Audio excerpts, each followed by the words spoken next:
Hey guys, it's Simmy, and this is Pro Wrestling Unlimited as we are here on the, what's today, the 9th of March, 2022, to talk about everything that went down tonight on AEW Dynamite. If I'm going to tell you what I thought of the show, I'm going to say, I thought it was pretty good.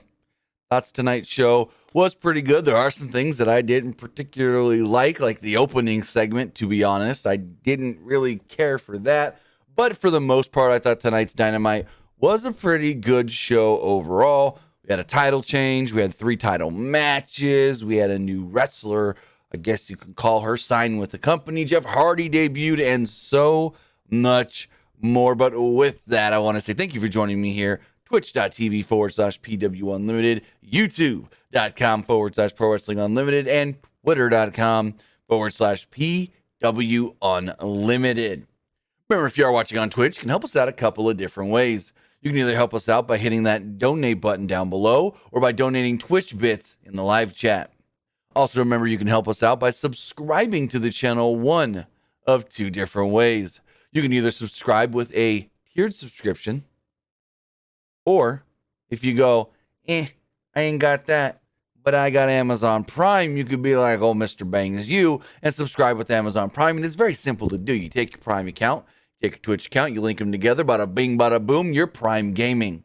Prime Gaming gives you a lot of cool things like free games, including Madden 22 right now, free stuff for games like Fall Guys and Grand Theft Auto 5, and it always gives you 1 free subscription to any Twitch channel you want to subscribe to throughout the month. And I greatly appreciate it if you subscribe to us right here, Pro Wrestling Unlimited. But even if you say, hey, I don't have Amazon Prime, you got to know somebody that does, because it doesn't need to be your account. It can be any account, whether it's your mother, your father, your sister, your brother, your auntie, your uncle, your grandmother, your grandfather, your dog walker, your milkman if you got one, your apartment manager, your mailman, the guy that sold you the juicy fruit after you paid $65 to fill up your little 4-door sedan the other day because gas is $5 a gallon in California. Well, actually, it's been $5 a gallon in most places in California. Now it's upwards, above $5 a gallon. Shit. A week and a half ago, filled up my tank $1.39 or $1.29, something like that. Yesterday, filled up my gas tank $4.99. Then drove by the same gas station today, $5.10. This shit is moving, ladies and gentlemen. But hey, if someone else knows paying for Amazon Prime, you take their Amazon Prime info, you link it to your account, and then there you go. Maybe it is that guy that sold you the juicy fruit and the gas, and then you guys become buds because you talk about, hey, why do you want my Amazon Prime? I want to support a channel that likes to talk about wrestling. Oh, you like pro wrestling? And then they say they like pro wrestling, and then become friends because you guys got a mutual interest in pro wrestling. But with that, on the flip side, if you're watching over on YouTube, you can help us out over there as well with a super chat or a super sticker donation. All super chats do get read live on the air. Also, remember to hit that join button down below to become a member of the Unlimited Army. You get early access to news, early access to podcast episodes, early access to non-news videos, and so much more. Plus, you can do all that, but more directly support us at patreon.com/PW Unlimited. And finally, head over to the Epic Game Store. Head over to the Epic Game Store, whether you're buying a brand new game like Elden Ring, Sifu, or Rainbow Six Extraction, or if you're getting something old that you haven't played in a very long time like Grand Theft Auto 5, well, you have to put in a creator code. Because it'll say right there before you click checkout, do you have a creator code? And you do. It's PW Unlimited. Whether you're buying something on the Epic Game Store or you're in the Rocket League, Fortnite, or Fall Guys launcher on your PlayStation or Xbox. I think Fall Guys is now on the Xbox. I think so. Maybe not yet, but whatever. Whether you're on one of those apps on another platform, service, deal, you still put in the creator code, especially, I know, for Fortnite and Rocket League, and put it in. It's PW Unlimited. We're also brought to you by the PCD Hive magazine, but we'll talk about that later. The show kicks off with Jericho making his way out to the ring. Judas is a-playing, and the crowd is a-singing. Jericho actually started by thanking Eddie Kingston for bringing something out of him that he didn't think existed anymore. Unfortunately, Jericho didn't live up to his word. He refused to shake Kingston's hand. He said he wants to make it up to Eddie. He wants to apologize to him face to face. He said, quote, please come out here so I can shake your hand. Kingston would make his way out to the ring and said that he wanted to spend Friday going out and drinking, forgetting about his problems. He was afraid. He took a moment to shut down a heckling fan. There was it may have been just one, it may have been a couple. They're giving him the what treatment. He's like, da da da, and the fan goes, what? And da da da, what? And finally, he goes, hold on, I don't have it in my notes, but I did tweet it out. He said, let me see if I can find the tweet really fast. Quote, give me a second. For real, show some respect. And then he waits a second. He's like, my man, Steve Austin ain't even here, so relax. I thought that was a good way to shut down the heckling fans. I want to say thank you to KC, Cold Cuts KC, for the Twitch Prime subscription for 14 months. Really do appreciate that. So going back to the promo here. Kingston said that this may not be a popular thing to say, but when he got back to his hotel room, he cried. He said that he had 4 people come up to him and say his interview saved their lives. No, not his interview. His article in Players Tribune, his Players Tribune article. He said there's no way he's going to miss the pay-per-view after that, and he hopes he did those fans proud. The handshake wasn't for Kingston, he said, though. He won the match. He asked Jericho what was missing inside him that stopped him from living up to his word. What does Kingston have to do to drag out the man Jericho looked up to? Jericho's still number one. But does that fill a hole in his heart that stops him from showing respect to guys like Kingston? Jericho said everything Kingston said is right. He has Jericho's undying respect for giving him one of the best matches of his career. He said, quote, please shake my hand. Kingston obliged to shake the hand when out would come 2.0 and Daniel Garcia. They would attack Jericho and Kingston. Santana and Ortiz would run out to make the save. Ortiz had the bat. So Santana held 2.0 up and allowed Jericho to hit him with the bat, but Jericho instead hit Santana and Ortiz. 2.0, Garcia and Jericho would then proceed to beat down Santana, Ortiz, and Eddie Kingston before out would come Jake Hager. Hager would make his way out to the ring and acted surprised, like he didn't know what was going on, like he was shocked to see all of this. And then he as well joined in on the attack of Santana and Ortiz. Jericho then hit Kingston with the bat for good measure. 2.0 then pulled out the timekeeper's table, and Hager power bombed Kingston through the table, and this spot looked rough. So they're on the apron, and Hager does the power bomb, but Kingston lands in a way to where, like, say, the tip of my fingers, his head, and the other fingers, the table, he lands like this, and barely his head hits the table, and the whole table cracks, and ooh. Jericho then grabs the mic and says, quote, this is the Jericho Appreciation Society, and that's entertainment. He then got Jericho, Hager, 2.0, and Daniel Garcia all flipping off the camera. So yeah, old boy got himself a new group. I wasn't a big fan of this because I'm like, so Jericho goes from one group to the other. I don't see the point in any of this, to be completely honest. Like, why? Why was this needed? I don't think it was at all. I don't think this was needed at all. But, I mean, there's the new faction. The Jericho Appreciation Society. Is Jericho, Hager, 2.0, and Daniel Garcia. Also, I guess that means Daniel Garcia ain't joining Mox, Danielson, and Regal anytime soon. Because, you know, they teased that one, and it ain't going to happen now. So, I'm not a fan of this. We'll see where it goes. We'll see how long it lasts. But again, I felt this whole thing was a little underwhelming. To be honest, I felt this was a little underwhelming. Got a video package recapping CM Punk versus MJF, and then we move on to the world title match. It's Hangman Page against Dante Martin in a 7-minute match. Got some chain wrestling. Dante strung together some offense with a drop kick and a terrace. Page shrugged off some chops and somehow turned a crossbody into a fallaway slam and got a roll up for it. He hit a springboard apron lariat ahead of a commercial break. Once back, Dante started a comeback with a Gamengiri and a missile dropkick for a 2. He landed a high kick on the apron, followed by an Orihara moonsault, but Page countered another dropkick into a powerbomb for a 2. Page wanted the buckshot, but Dante recovered and they had rapid fire exchanges before Page hit the buckshot and picked up the quick victory. Again, match only went about 7 minutes. After the match out would come, well, Adam Cole. Page insisted, firstly, though, that Dante come back to the ring because he wanted to congratulate him on making it all the way to a world title match and giving him a hard-fought victory. He said, quote, "Should you make it back here, I'd be glad to do it again." And then out comes Adam Cole. He said at Revolution, he took Page to his absolute limit, and then he got a fluke victory.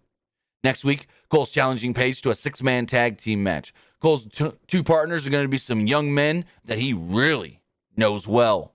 You get any 2 people that you want to find and team with, and we'll see you next week. And this is all before I finally take that title from you.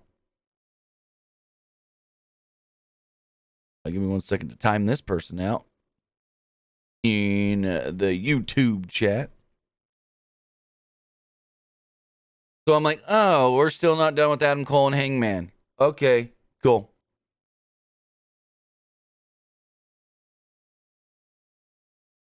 During the commercial break, Tony Khan took to social media and posted, hey, we're getting Pac versus Wheeler Yuta. This is what he is calling a standby match. He stated that, and they also said this on commentary. The world title match gets 60 minutes. And if it doesn't go 60 minutes, you need something to fill the rest of that time that you were allotting for that match. So they had a standby match. Here we go. So now my question is, whenever we get a title match on TV, are we going to get a standby match?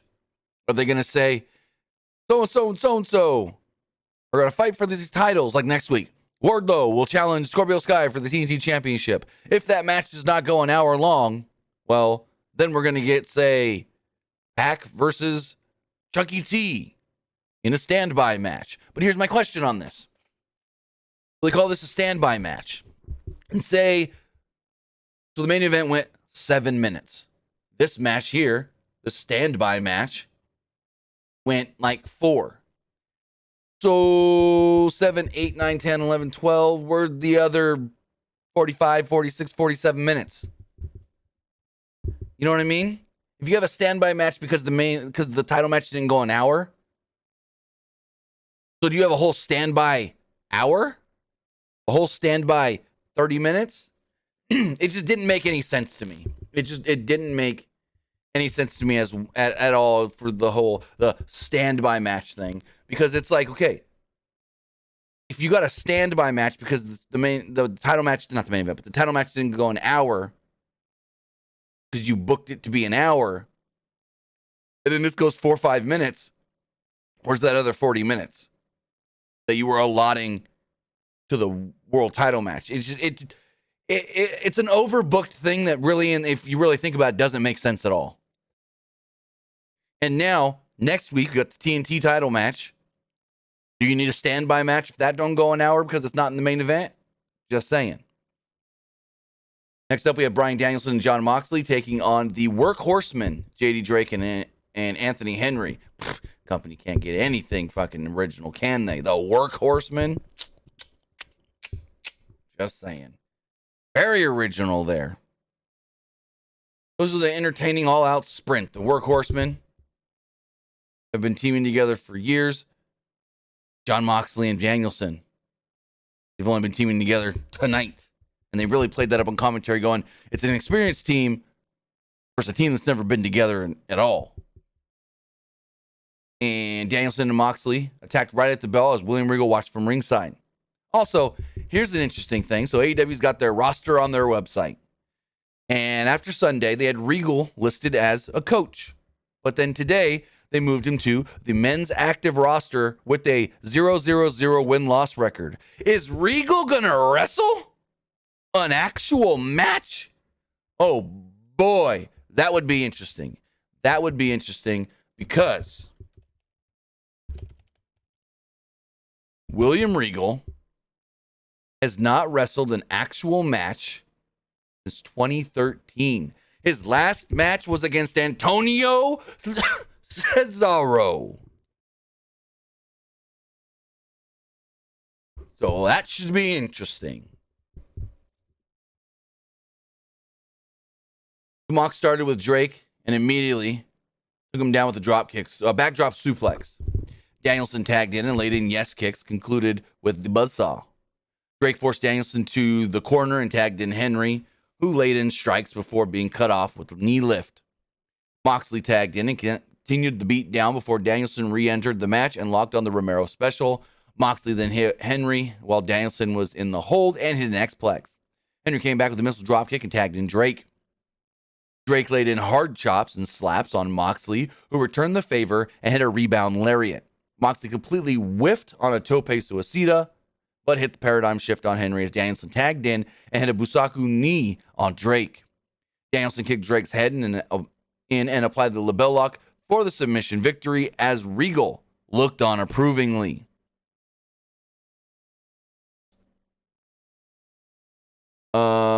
Jonathan, I see your super chat. We'll talk about that when we get to it, but thank you. After the match, Shivani welcomes Regal to AEW, and Regal said the time flies. 29 years ago, he first showed up in America. That he's not long for this world. Too many empty bottles. What he's out here to do is thank Shivani. He helped Regal in more ways than he can imagine. He said, quote, enough being nice. Regal's no longer required in his old job, and he had completely checked out of the industry. Until, well, someone told him, Bryan Danielson said your name on AEW television. So he had to go back and find out why. He found out that Danielson would fight Moxley. The only reason the name, quote, Regal is because of Danielson. What Regal can do is make someone who wants to work hard a better professional wrestler. Regal said Danielson is the wrestler that he should have been. Quote, he's the perfect wrestler. They trained for hours and hours every day for months. Danielson became the person Regal could never become, and that's because, Regal has problems that Danielson doesn't. He then looked at Moxley and said, 11 years ago we met, and the problems that they shared with each other would be like the devil's cry. After the match on Sunday, Regal thought, what better combination than the perfect wrestler and the one who would take things further than anyone else? Anyone who steps in the ring with them, you won't like the outcome because, quote, you either step up or you will get stepped on. That was great. And they need standby time. Let Regal go out here and tell some fucking stories for an hour. Woo! I loved it. In the back, we got Dark Order, and they're all talking and this and that. And they're like, we got to find out who's going to team with the Hangman next week. And out comes the Hangman. And he goes, I'm going to take it from here. I need to tell you something. And Silver's like, which of us we're going to team with you next week? Colt? Me and Reynolds, we're good to go? And he goes, I got to tell you something. I just ran into old young bun Luchasaurus over there. And, they asked to be my partners because they want another shot at the Young Bucks. So, I just got to say I'm sorry. I'm going to be teaming with them next week. And they're kind of like, well, it's all good. We'll catch up later. So, I don't know. This on and off again thing with the Hangman and Dark Order, it's a little overdone by now, I think, to be honest.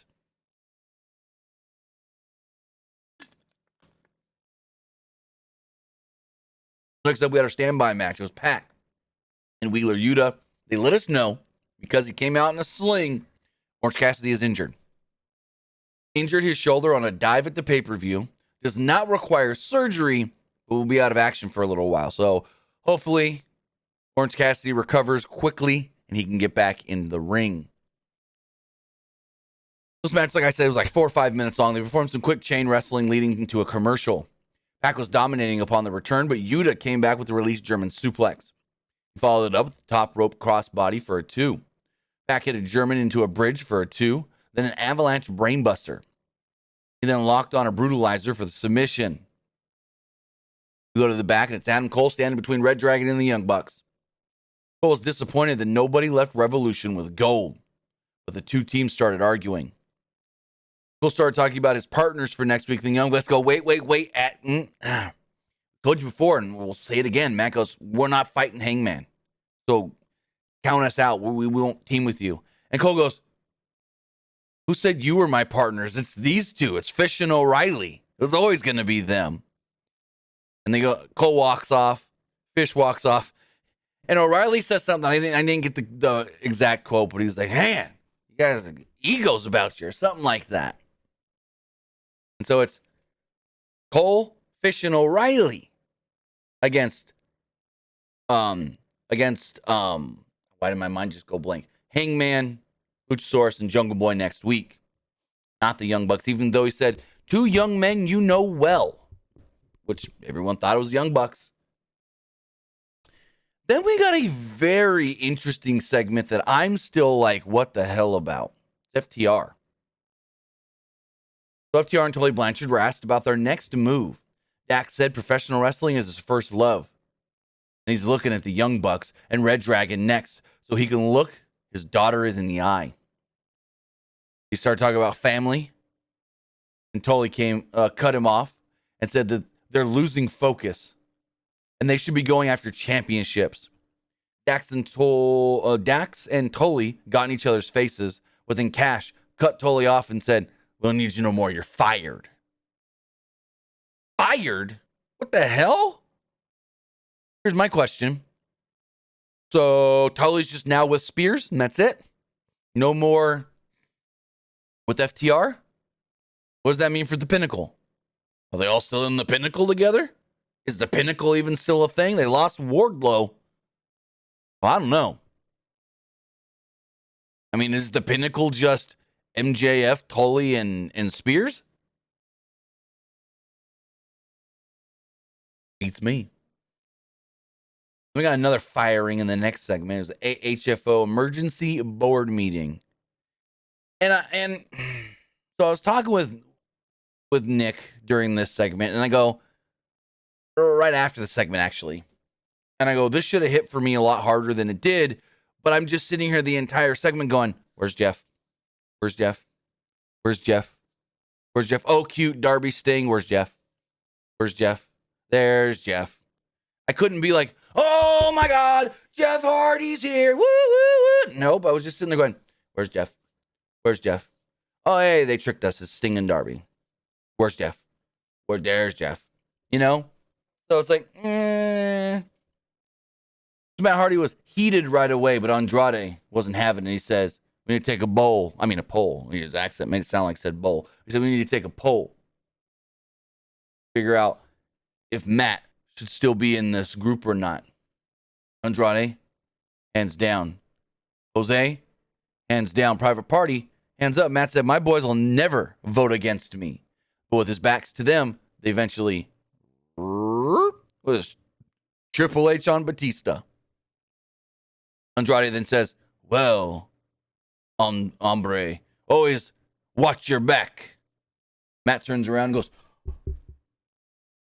Isaiah, Mark. And they turn on him. They attack Matt Hardy. They beat him down 6-on-1. You think, oh, where's Jeff? Where's Jeff? And out comes Darby and Sting to make the save. They attack, and now what is this? The AFO, Andrade Family Office? I don't know what they're going to call it now. But they even got overwhelmed by the numbers when then we hear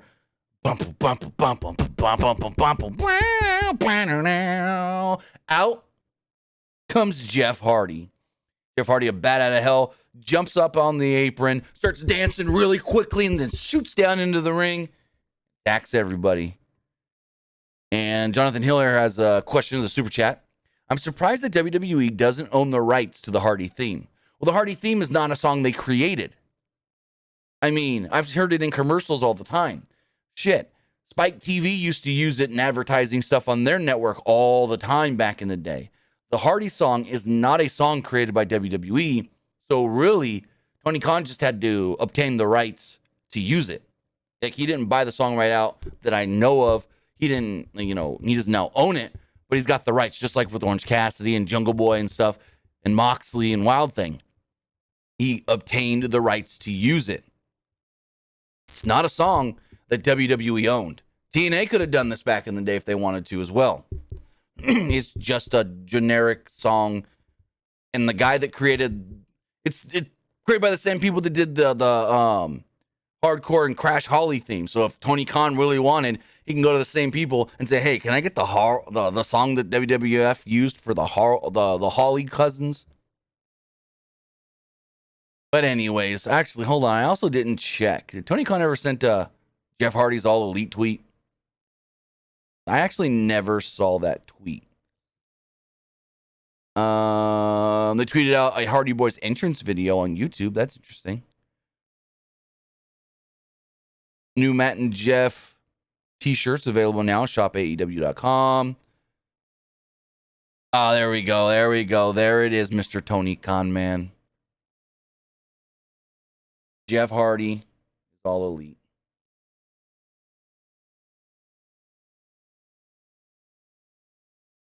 Hardy comes down, makes the save, sending everybody packing. The Blade was the only one left in the ring, and he bumped for everybody. Matt hit him with a twist of fate before Jeff hit him with a swanton bomb. Cool. Jeff Hardy's in All Elite Wrestling. Very cool. Very expected. Again, like I said, should have hit harder for me, but it didn't because I'm just sitting there waiting for it and waiting for it and waiting for it and waiting for it.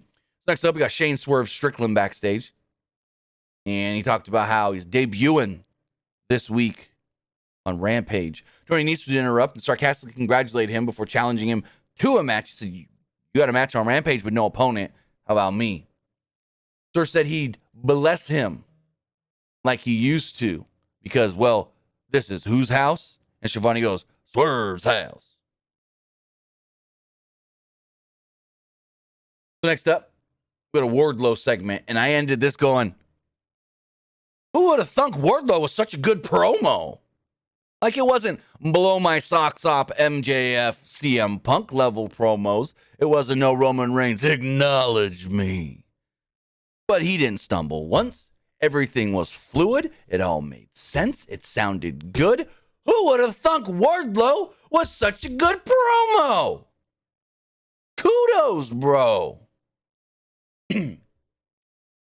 So, I thought this was amazing. I thought this was great. But I thought that they should have done a little more with this as far as, like, why no MJF at all? Because basically Wardlow is... Basically, AEW is doing a I don't care about legally binding contract storyline on their show. Okay. Sure. Whatever. So, Shivani asked Wardlow, what's next? You're still under contract to MJF, though. Wardlow said that it was time to stop supporting someone else's dreams and fulfilling his own. He knew MJF wasn't a good person, and he hopes everyone can forgive him for associating himself with him. But Wardlow grew up poor, and that granted him the opportunity to provide for his family when MJF offered him the money. He said, it was a way for me to give my family a better life.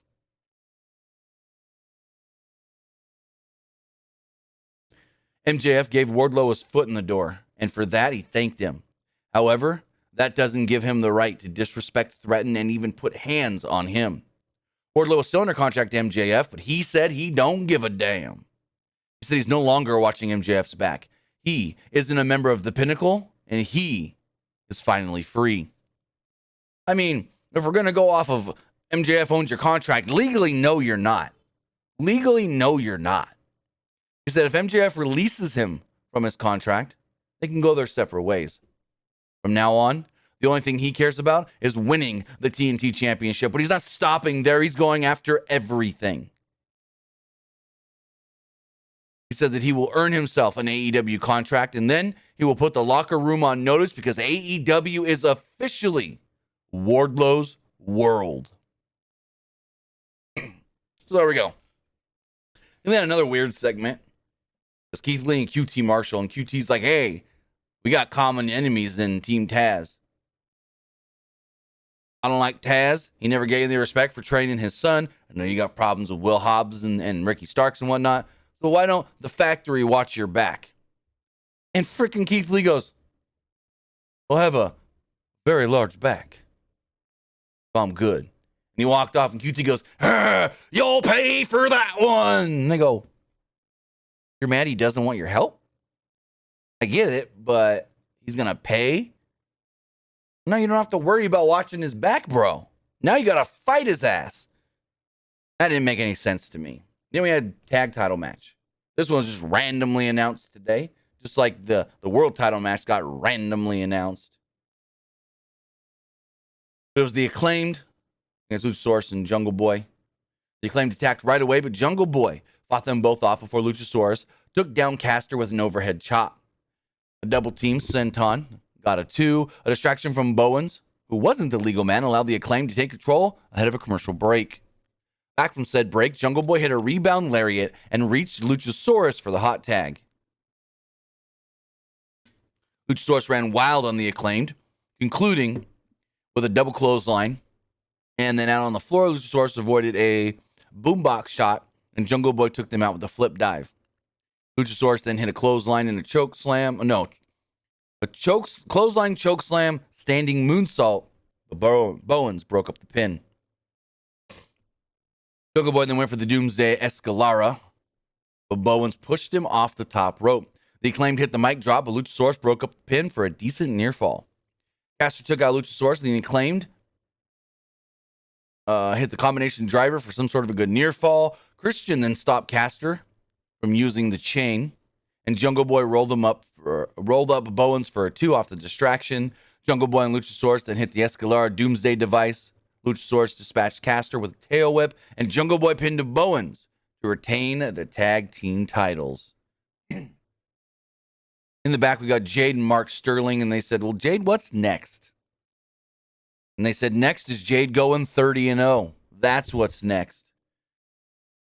And Mark Sterling goes, but who is next? You've gone through everybody. Starts rattling off names. And they show a picture of Jade kissing Ty Conti at the start of their match from the pay-per-view. And she goes, who's ready? Who wants to step up and receive my kiss of death from that bitch show? I have no clue who it's going to be next. But her next win is 30-0. I think she's the female Goldberg. I mean, she does get better in every match, I will say. You can still see her imperfections. But for as little as she's been doing this, I will say she's improving. She is improving. Maybe not at the rate you would want her to be on national television, but she is improving for the for the number of matches she's had. And she's worked officially. Jade Cargill has worked in her entire career 30 matches. She's worked. How's that? No, hold on. Oh, okay. The only match she's lost. So here's the thing. In AEW, usually it's you have your singles records and your tag team records, and they don't mix. But with her, they do mix. The only time she's ever lost, and they're not counting it, was when she was in the Casino Battle Royale. Other than that, freeways, tag matches, and so forth, she's never lost.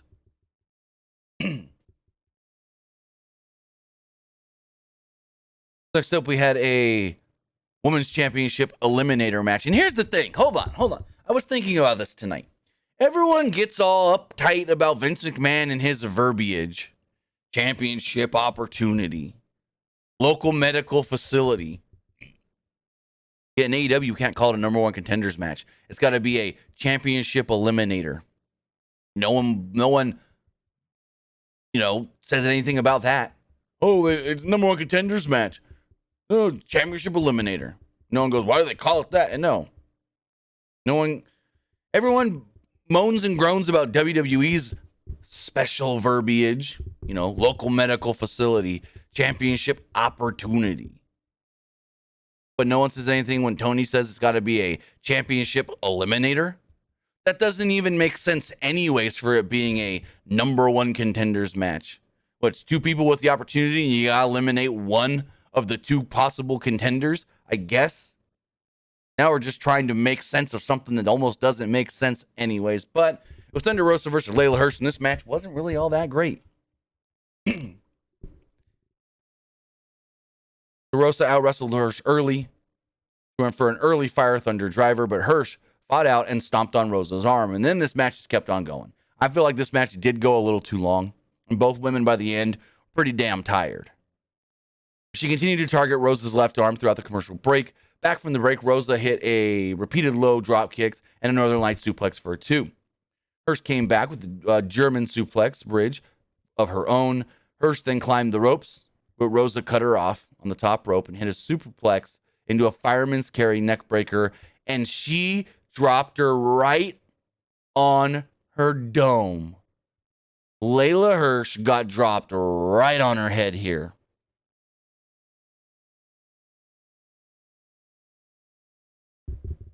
So, after a sliding lariat following a 2, Hirsch went for the turnbuckle that she used to beat Chris Statlander, the little turnbuckle thing.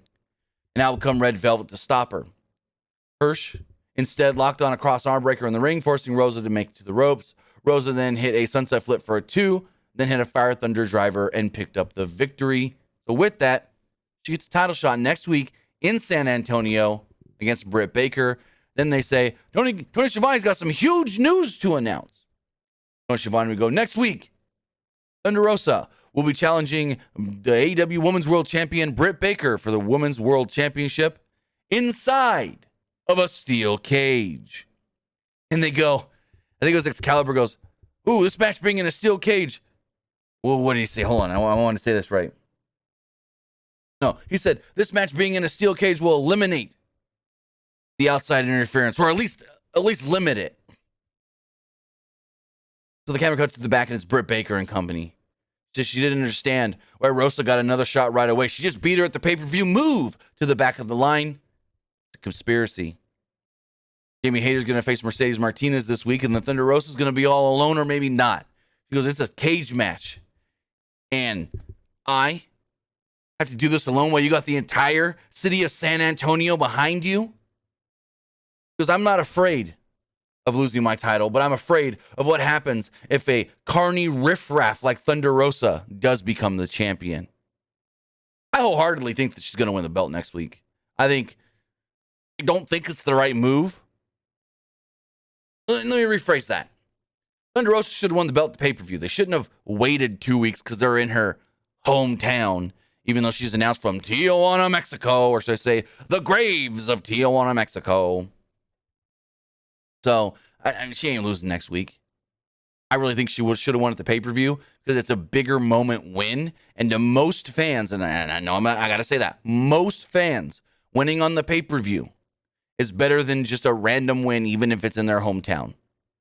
A random title win, even if it's in their hometown, doesn't mean as much as if you win at the pay-per-view. Even though technically Dynamite gets more views than the pay-per-view, but that's a whole other story. Speaking of Jamie Hayter taking on Mercedes Martinez this week on Rampage, we got other matches set for Rampage as well. It's Jamie Hayter, Mercedes Martinez, Darby Allin and Mark Quinn, Keith Lee and QT Marshall, and Swerve Strickland against Tony Nese. As far as next week's Dynamite does go, St. Patrick's Day Slam. AEW Women's World Championship will be on the line in a steel cage match as Britt Baker defends against Thunder Rosa. The TNT Championship will be on the line when Wardlow, now as we know, defends against the new champion Scorpio Sky, and Hangman will team, the world champion Hangman will team with the World Tag Team Champions Jurassic Express against Adam Cole and Red Dragon. And also, speaking of Jurassic Express really fast, they don't call them that anymore. I haven't heard it in a while, and it's never on the graphics on social media. Like today, they posted Jungle Boy and Luchasaurus versus the Acclaimed. Back in the day, it used to say Jurassic Express versus Team whatever. But it hasn't in a while, which is really interesting. So I move on to our main event, and I felt like this was the right move. Finally put the title on Scorp. Unfortunately, he may only have it for a week, but I felt like this was a way too overbooked match. I think they tried to fit too much into this one match. They traded strikes early on, and they kept bringing up how Sammy Guevara's got his ribs taped because he was messed up at the pay-per-view. Thank you, Jack Dawson, for the super sticker. Really do appreciate that. Guevara dropkicked Sky, forcing him to roll to the floor and recover. Guevara repeatedly sent Sky into the barricade before pulling out a table. And frickin' Dan Lambert's over here, the voice of reason. Hey, ref! Ref! Are you going to do anything about this? Look, this man's going to try and put my guy through a table, and you're just going to stand there and watch. Ref! Hey, ref, this ain't allowed. This ain't legal, ref! And I'm like, no, Dan Lambert, always speaking truths. Always the voice of frickin' reason. Ref don't do nothing, fucking Bryce Remsburg. Sky cuts Guevara off, but Guevara regained control with a thrust kick. He rolled Sky onto the table and climbs to the top rope. He goes for a 630. But a weird-looking 630 at that, because he, jumped with it, got a little hang time as he's spinning, and then he, comes down and keeps moving forward a little bit. Scorpio Sky moves. He crashes and burns through the table. What a frickin' bump. They play it like he's dead, so much so that Ty Conti runs out there. He sold this so well during that picture-in-picture break that I thought he was really hurt. I literally thought that he really got hurt. But Ty Conti runs out to check on him. Doc Samson's checking on him. They try to help him up the ramp. He says, no. Jumps back in the ring, and we come back from the break. Once back, Guevara had changed a heart. Ready to go. He spit in Scorp's face.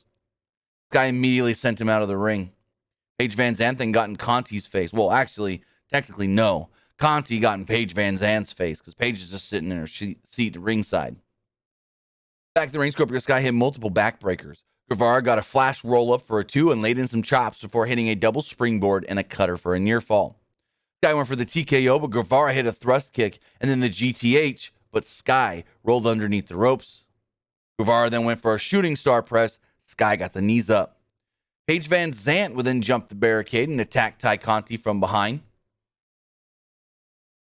She threw her into the steps, and this distracted Guevara. Distracted him enough for Scorpio Sky to grab him, hit the TKO, and become the new TNT champion.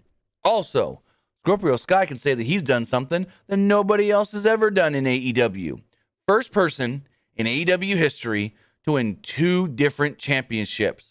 He was the first ever tag team champion with SCU, where really it was just him and Frankie, but first ever tag team champion. And now he's a TNT champion. First person to hold 2 different championships in All Elite Wrestling. So afterwards, Scorpio Sky beats down Guevara a little bit more, hits him in the face with the belt. Van Zandt throws Conti into the ring, kicks her in the head, kind of missed the kick, but Conti still sold it. She falls down on her boyfriend. She then signs her AEW contract on the back of Ty Conti. His American Top Team poses to end the show. So it looks like they've moved on from Paige Van Zandt and Brandy to Paige Van Zandt and Ty Conti. And I never thought I'd see the day where I would say, I think Brandy would have made the better opponent. Just for the simple fact of maybe the match would be just as good, but I think the build would be better. Paige Van Zandt and Brandy than Paige Van Zandt and Ty Conti, to be honest. But with that, that's how the show ended. Paige Van Zandt signs her All Elite Wrestling wrestler contract. And now I guess they've set it up where it's going to be maybe her and Scorpio Sky against Ty Conti and Sammy Guevara. Also, when this match was getting started, they did say, where does Sammy Guevara's allegiance lie? Still wearing the Why did my mind just go blank? Wow, my mind just went completely blank. Inner Circle vest. Still wearing the Inner Circle vest. We don't know if he's Santana and Ortiz or Jericho and Hager. But to be honest, yes, he's wearing the vest. But I felt like a couple weeks ago he said, I'm over this. I'm done with the Inner Circle. I'm the TNT champ and I need to focus on that. So, and unfortunately, I do think this is going to be a short-lived title reign for Scorpio Sky because they've built up Wardlow too much to not have him win next week. Like, that's just my opinion. I think Wardlow's going to win the belt, but we'll see. I honestly think that's the route they're going to go. Wardlow becomes the new TNT champion. Scorpio Sky's got the title for 1 week. And this was for what? Not Scorpio Sky to win the belt, but then if that's the case, if Scorpio Sky drops that belt next week to Wardlow, then this whole thing was not for Scorpio Sky to win the belt, but just for them to get Paige Van Zant and that contract signed deal. The whole story of Paige Van Zant in. Not, hey, Scorpio Sky, he's an original. He's been here for a while. He's a former tag champ, and now he's the TNT champ. No, screw that. They just wanted a way to tie in with Paige Van Zant, it seems like. But I digress. That was AEW Dynamite. I thought the show overall was pretty good. I liked it, and now I want to see what you guys thought of the show. Remember, you can put your super chats in the YouTube chat, or you can text in to 510-906-1341. Speaking of Wardlow really fast, I think that they missed the boat of MJF coming out and going, oh, you think I'm just going to release you? Think again. You want to get signed by AEW while you're still under contract to me? That's what you call contract tampering, buddy. So, I mean, Gabriel says, do you think MJF interferes next week? Very possible, but I think they've done too much with Wardlow to have him not win, unless whatever MJF does is in a huge monumental way to where he completely destroys Wardlow and is standing over him at the end of the show or something. But I digress, though, because I really think Thunder Rosa and Britt should main event to next week's show. So as we check the polls here, as far as the Twitch poll does go, 100% like tonight's show. As far as the Twitter poll, 77% liked the show, 13% thought it was just all right, and 9% did not like tonight's Dynamite. As far as the YouTube poll goes, it's almost the same. 77% liked it, 17% thought it was just all right, and 6% did not like it. Going over to the text messages here. This person says, what are your thoughts on Scorpio Sky becoming the new TNT champion? Just talked about that. How did AEW get Jeff Hardy's theme? Already talked about that. Another one about Jeff Hardy's theme. I think AEW did good tonight. Update on AEW game yet? No. No update on their video game other than Kenny Omega said it, 2 weeks ago when he did the Dave Meltzer interview that he hoped they would have an update over this past weekend to announce at the Fan Fest, and they didn't. So I don't know if that's a good or bad thing. He also said, do you think good idea crown new TNT champion tonight on AEW? I mean, I guess, but if it's just a 1 week reign, then Finally, this person says, another question about Jeff Hardy. How did they get the Hardy Boys theme from WWE? So with that, I do want to say thank you for joining me here. Twitch.tv/PW Unlimited, YouTube.com/Pro Wrestling Unlimited, and Twitter.com/PW Unlimited. I'm going to try to stream some more WWE 2K22 later. Not going to guarantee it because I have some stuff I need to work on before I can do that because I have to have it done tonight. So with that, guys, hopefully I'll see you later. Twitch.tv/TimmyBuddy. Have a good night. I'll see you next time.